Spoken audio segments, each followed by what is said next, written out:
Welcome back to the channel. In this video, we'll walk through how, in a few simple steps, you can export Gaussian splats from Polycam and import them into Unreal Engine for real-time rendering. Before we get started, we'll cover what you'll learn and what you'll need. We've also included a series of resources we think you'll find helpful in the description of this video, so be sure to check those out. Once you've found one or more splats that you like, we'll want to download the splat PLY format of that scan for use in Unreal Engine.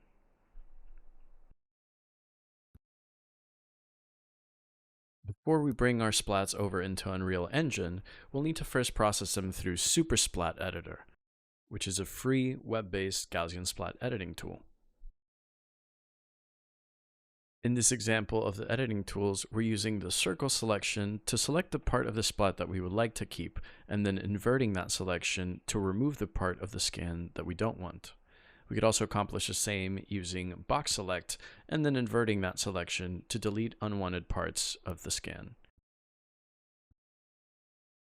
To export from Super Splat Editor, go to File, Export, Splat, and keep all of the default settings as they are. This will ensure that your splat is ready to be loaded into Unreal Engine. To download Unreal Engine, we'll first need to install the Epic Games Launcher. From there, we'll be able to select what version of Unreal Engine we'll want to download. In this case, make sure you've downloaded 5.3.2. To add the Luma AI plugin to your project, you'll first need to search for it on fab.com and then add it to your library. Now, you'll be able to find the plugin in your Fab library and install it into your project. In this case, we're going to install it into Unreal Engine 5.3.2.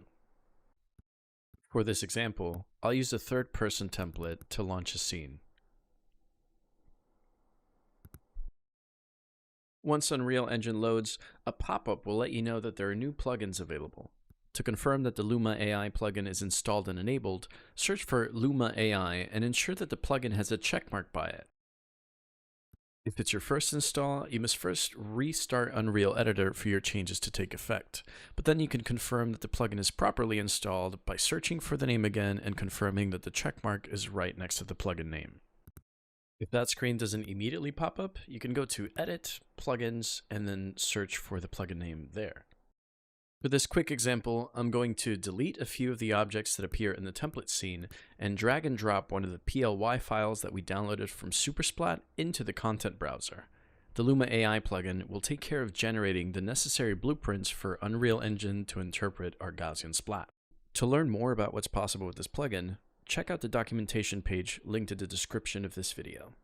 Now, we can finally drag and drop our blueprint into our level and see our Gaussian splat. But you'll notice that if we hit the play button, our character actor falls right through the map. And that's because Gaussian splats are not meshes, and so they don't have collisions. But that's okay, we can add those through a clever trick.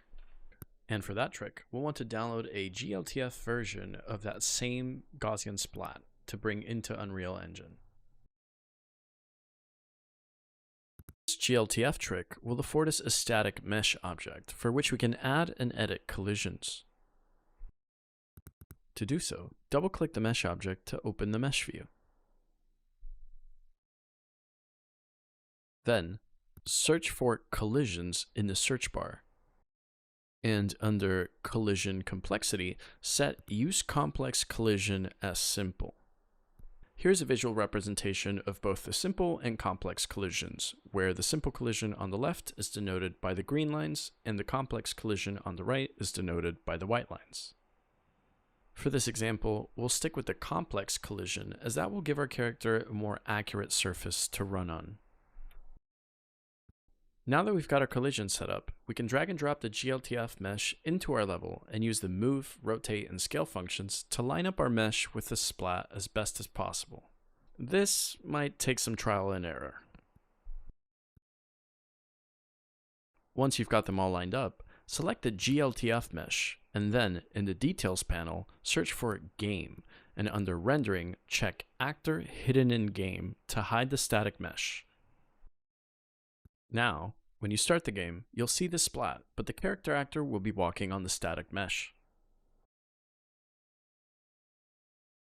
And that's on use in interactive scenes and games, but we can also take advantage of Unreal Engine's cinematic capabilities by adding a cine camera actor to the level and setting some parameters for the beginning and ending positions of a camera move in order to create a cinematic like this one.